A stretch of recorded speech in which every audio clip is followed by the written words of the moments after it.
Assalamualaikum warahmatullahi wabarakatuh. Ketemu lagi dengan channel Bibit Ikan Gabus Pekanbaru. Pada video kali ini saya akan menyampaikan tentang penyebab kematian massal pada larva ikan gabus.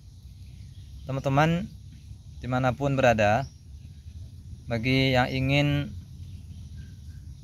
membudidayakan ikan gabus, terutama di sektor pembibitan, maka sangat penting kita ketahui bahwa ada faktor-faktor yang membuat bibit kita atau larva ikan gabus kita mengalami kematian massal.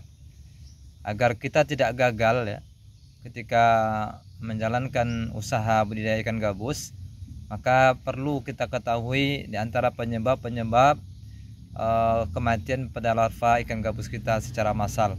Sebagaimana yang pernah saya alami, kematian lebih kurang 10.000 ekor ya, karena ketidakpahaman atau belum memiliki pengetahuan tentang penyebab bisa gagalnya atau matinya larva ikan gabus kita. Baik teman-teman, yang pertama yang perlu teman-teman ketahui adalah penyebab matinya larva ikan gabus kita secara massal adalah yang paling banyak disebabkan oleh pakan yang kita berikan yang tidak steril. Contoh, ketika bibit kita atau larva ikan gabus kita berumur 1 hari sampai 10 hari, biasanya kita akan beri larva ikan gabus kita makan, yaitu pakai kutu air. Nah, kutu air ini kita dapatkan kalau belum kita budidayakan sendiri, maka sudah dipastikan kutu air tersebut kita ambil dari parit yang tercemar, atau habitat kutu air itu ada di parit yang kotor. Sehingga ketika kita menyelok kutu air tersebut di parit, maka secara tidak langsung air parit tersebut akan terbawa, dan kutu airnya juga mengandung virus.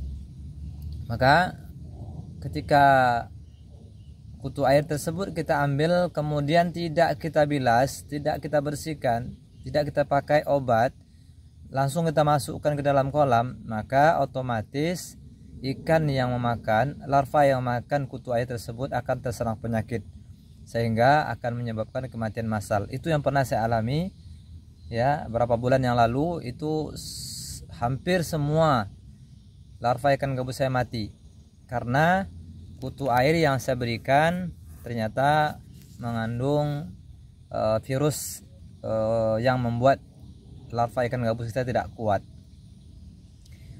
Atau juga pakan yang disebabkan oleh cacing sutra.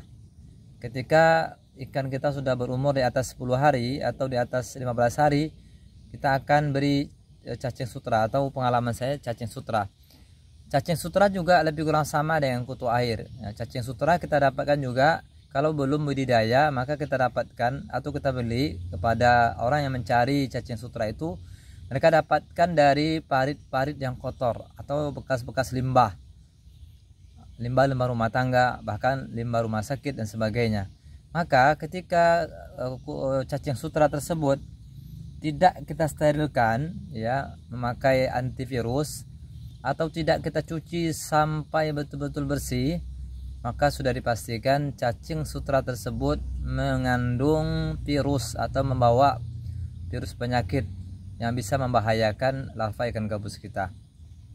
Oleh karena itu, saya berbagi dengan teman-teman, bagi yang ingin membudidayakan ikan gabus di sektor pembibitan atau pembenihan, maka yang kita waspadai pertama adalah ngasih pakannya pastikan steril, aman dari virus, baik kutu air ataupun cacing sutra. Itu penyebab yang pertama yang cenderung atau sering terjadi kematian massal pada larva ikan gabus kita. Kemudian faktor yang kedua yang menyebabkan kematian secara massal pada larva ikan gabus kita adalah disebabkan oleh air yang sudah kotor, air yang mengandung virus, ya, tidak bersih, ya, maka ini juga akan membuat larva ikan gabus kita akan mengalami kematian massal. Kita bisa lihat ketika airnya sudah kotor dan berbau, maka mesti kita ganti airnya, tentu dengan tidak membuang semua. Caranya kita kuras separuh, tambahkan separuh, ya, kalau memang kelihatan airnya sudah kotor. Tapi pengalaman biasanya tempat saya ini itu airnya paling sebulan larvanya ada dalam kolam, itu airnya baru mulai nampak kotor, baru kita aliri. Kemudian itu faktor yang kedua adalah faktor air yang kotor atau air yang tercemar atau air yang tidak sehat untuk larva ikan gabus kita.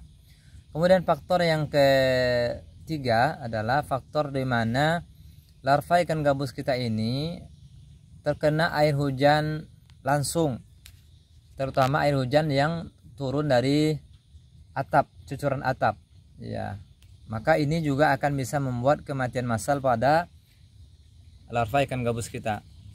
Apalagi air hujan tersebut dari cucuran atap yang jumlahnya potasinya banyak, ya, maka kita pastikan ikan itu bisa akan mengalami kematian karena air hujan tersebut memiliki kandungan asam yang tinggi, ya. Jadi hindari kalau larva kita masih kecil, hindari terkena langsung air hujan yang dari cucuran atap.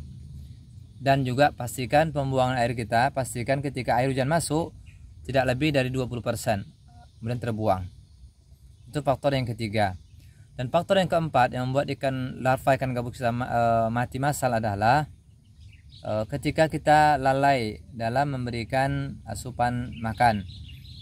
Kalau larva ikan gabus ini kalau 2 hari saja atau 3 hari tidak kita kasih makan, maka dipastikan juga akan terjadi kematian. Mungkin kalau tidak diberi makan tidak semua mati, tapi dengan jumlah yang banyak. Oleh karena itu, teman-teman yang ingin melakukan budidaya ikan gabus di sektor pembibitan, pastikan ketika ikan gabus kita bertelur, menetas, kemudian larva, pastikan asupan makanan pakan sudah kita siapkan. Di antaranya adalah kutu air dan cacing sutra. Nanti baru dipindah ke pelet. Barangkali ya ini saja yang bisa saya bagikan pada kesempatan kali ini. Harapan mudah-mudahan teman-teman yang ingin membudidayakan ikan gabus memahami dan tidak mengalami kegagalan sebagaimana yang pernah saya alami. Makanya saya share berbagi dengan teman-teman agar tidak mengalami kegagalan. Dan ketika larva ikan gabus kita mati sebanyak 10.000 itu, ya itu rasanya sangat sedih sekali, ya, karena kita sudah merawatnya sekian lama dan sudah menunggu sekian lama, akhirnya gagal. Oleh karena itu mesti kita perhatikan faktor-faktor yang membuat larva ikan gabus kita mati. Mudah-mudahan teman-teman semuanya bisa sukses. Ikuti terus channel kita Bibit Ikan Gabus Pekanbaru. Bagi yang ingin bertanya atau diskusi, menyampaikan saran atau masukan bisa di kolom komentar, atau juga bisa hubungi nomor 085265868659. Sukses selalu. Assalamualaikum warahmatullahi wabarakatuh.